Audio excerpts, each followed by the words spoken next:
크리스마스 자선 기부를 위한 레슬링 태그 매치가 한창 벌어지고 있습니다.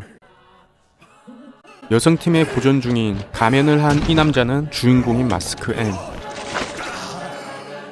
태그를 하고 들어오는 이 여자는 최고의 인기 스타인 레이디 S. 강력한 그녀의 발차기에 M은 묘한 카타르시스를 느끼는데요. M은 레이디 S의 팬이기도 하지만 이름에서도 알 수 있듯 그는 마조이스트입니다.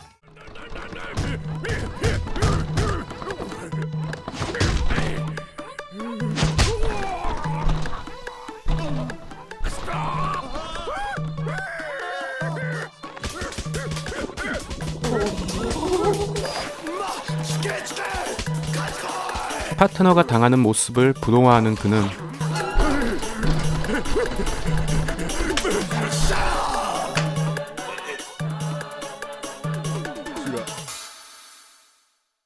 레이디 S가 아닌 다른 상대에게 받는 고통에선 아무런 감정도 느낄 수 없었습니다.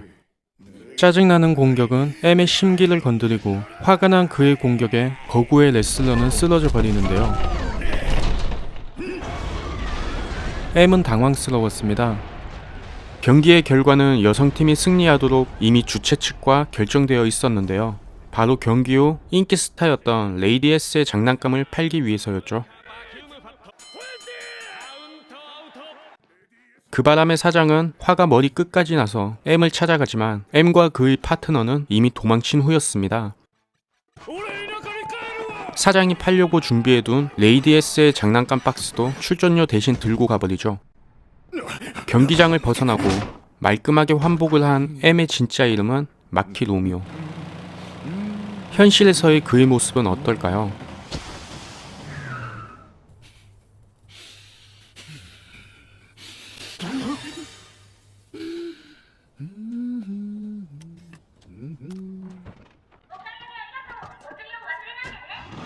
은밀한 취미를 즐기는 그가 이토록 음흉한 웃음을 지으며 향하는 곳은 바로 그가 자란 보육원이었습니다. 그는 보육원을 나간 후에도 수녀님들과 아이들을 위해 꾸준히 도움을 주고 있었습니다.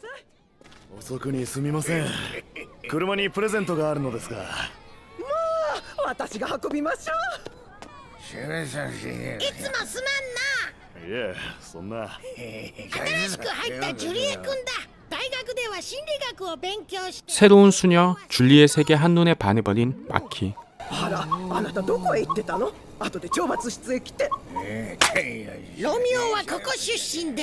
마키는 레슬링을 좋아하는 아이들을 위해 레슬러가 되었지만 보육원 사람들에겐 성공한 회사의 CEO라고 속였는데요.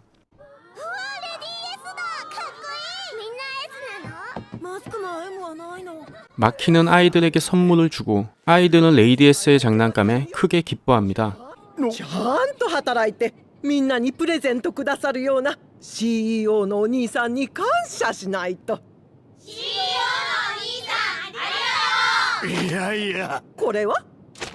그의 은밀한 비밀이 들킬 뻔하지만 누군가 책을 바꿔치기해 두었습니다.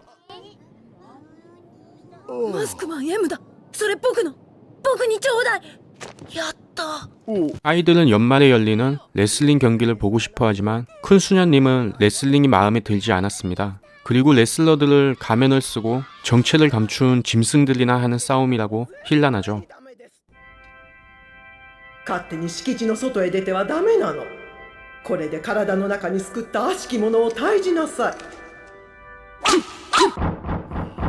잠시 후 마키가 화장실을 사용하던 중 수녀들이 들이닥치는데요. 변기는 이미 예전부터 고장나 있었습니다. 하지만 수리비가 없어서 한동안 옆 가게의 화장실을 빌려 쓰고 있었는데요. 그뿐 아니라 비가 오면 천장에서 물이 새는 등 여러 보수 공사가 필요한 상황이었죠. 큰 수녀님은 마키에게 보육원의 공사비를 지원해 줄 수 없냐고 물어보는데요. 그날 밤 마키는 큰 고민에 빠지게 됩니다. 그는 회사의 CEO도 아니었고 간간히 들어오는 레슬링 대전료를 제외하면 수입도 없었습니다. 그마저도 일전의 사건 때문에 일거리는커녕 사장에게서 수십 통의 욕설 가득한 메시지만 받고 있는 상황. 그때 마키는 사장의 전화를 받게 되는데요. 그의 걱정과는 달리 사장의 태도는 달라져 있었습니다. 알고 보니 연말에 있을 드림 데스 매치에서 최고의 인기 스타였던 레이디 S가 자신의 상대로 마키를 지목한 거였죠. 사장은 마키에게 꼭 출전해달라 부탁하고 목돈이 필요했던 마키 역시 흔쾌히 수락합니다. 승자에겐 자그만치 50만 달러의 상금이 주어졌으니까요. 며칠 후 경기장에는 레이디 S를 보기 위해 수많은 인파가 몰렸습니다.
그가 본능에 취해 정신을 잃어갈 그때 한 아이의 목소리가 들립니다.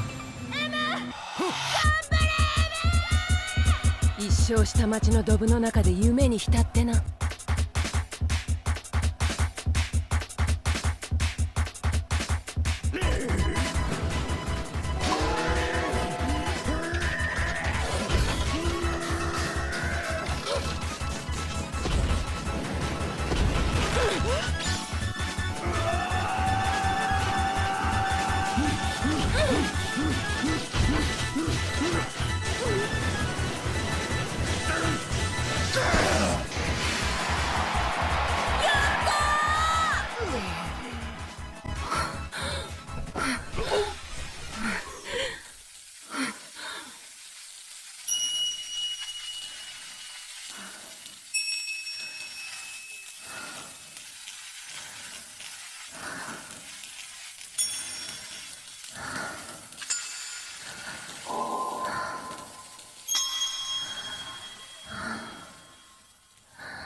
그녀의 공격을 피하고 승기를 잡은 마키였지만 그 역시 힘을 다하고 심판의 농간에 레이디 S의 승리로 경기는 마무리됩니다.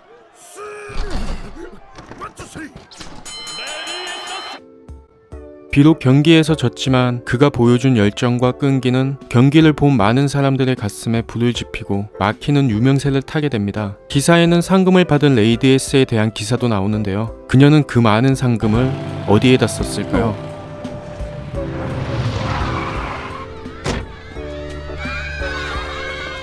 처리できたんだ.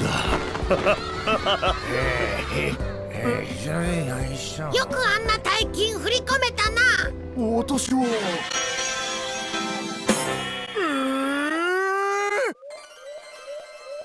영화 어떻게 보셨나요? 마키는 영화 초반 변태적인 성적 취향을 가진 것으로 나오는데요. 그는 M의 정체를 밝힐 수 없듯이 자신의 성적 정체성도 감출 수밖에 없었습니다. 마키는 태생부터 지닌 본능을 사회에서 감추고 살아야 했습니다. 그런 마키에게 가면을 뒤집어 쓴 링 위야말로 유일하게 본인에게 솔직해줄 수 있는 세계였습니다. 그가 자신의 성향을 숨기지 않았더라면 그는 사회에서 배척당했을 건데요. 사회에서 다수에 비해 소수의 성향이 있기 때문이죠. 영화는 몇 가지의 고정관념을 바로잡아줍니다. 큰 수녀는 레슬링에 대해 정체도 알 수 없는 폭력배들이나 하는 싸움이라고 표현합니다. 우린 이것을 선입견이라고 합니다. 마키도 마지막에 정체가 드러나는 줄리엣도 좋은 사람들이죠. 두 사람 다 익명성에 가려진 사람들이지만 마키가 자신을 CEO라고 속인 것은 아이들에게 희망을 주기 위한 것이었고, 줄리엣도 자신의 정체를 감추며 마키를 대신해 선행을 베풀었죠. 레슬링을 비난하는 큰 수녀는 욕망을 악이라 표현하고 스스로에게 태형을 가하는 사람인데요. 큰 수녀가 느끼는 고통은 신성한 것이며 마키가 느끼는 고통은 변태적인 것일까요? 마키는 부도덕적으로 사회에서 합의되지 않은 상황에서 자신의 본능이나 욕망을 표출하지 않습니다. 또한 모든 사람에게 욕구를 느끼는 것도 아닙니다. 그의 욕망의 근원은 행위가 아닌 마음에서 시작됩니다. 다만 그 방식이 일반적이지 않을 뿐이죠. 욕망을 악이라 표현하는 큰 수녀는 허울 좋은 껍데기를 쓰고 있지만 누구보다 욕망이 큰 사람인데요. 사회적인 지위로 그 사람을 판단하고 가장 물질적이며 심지어 그것을 남들에게 강요합니다. 영화는 SM이라는 민감한 소재를 가지고 유쾌하게 그려내며 줄리엣이 사디스트로 변해가는 과정을 통해 이 과정을 자연스럽게 납득시키는데요. 심리학을 배운 줄리엣은 눈치가 좋은 사람이죠. 그리고 사람의 본질을 꿰뚫어 보는 힘이 있습니다. 그녀는 첫눈에 마키의 정체를 간파했고 CEO 마키가 아닌 그 안의 본질을 보게 됩니다. 두 사람의 결전 중 마키는 자신의 마조틱한 욕망보다 더 큰 욕망으로 위기 순간 일어났습니다.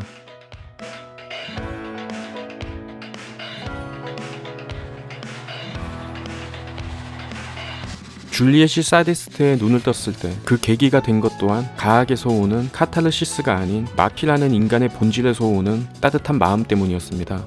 또한 무대 위에서 누구보다 본인에게 솔직한 마키의 모습은 줄리엣에게 선입견을 없애고 동시에 새로운 세상을 볼 수 있게 하였습니다. 저는 영화 속 PC에 대해 좋지 않은 시선을 가진 사람입니다. 하지만 영화를 보고 마지막 마키처럼 눈을 가린 줄리엣을 보고 마음이 따뜻해졌는데요. 드림 데스매치에서 만난 두 사람은 현실에서도 매우 잘 매치되어 보이네요. 이상 노가더 매조였습니다. 감사합니다.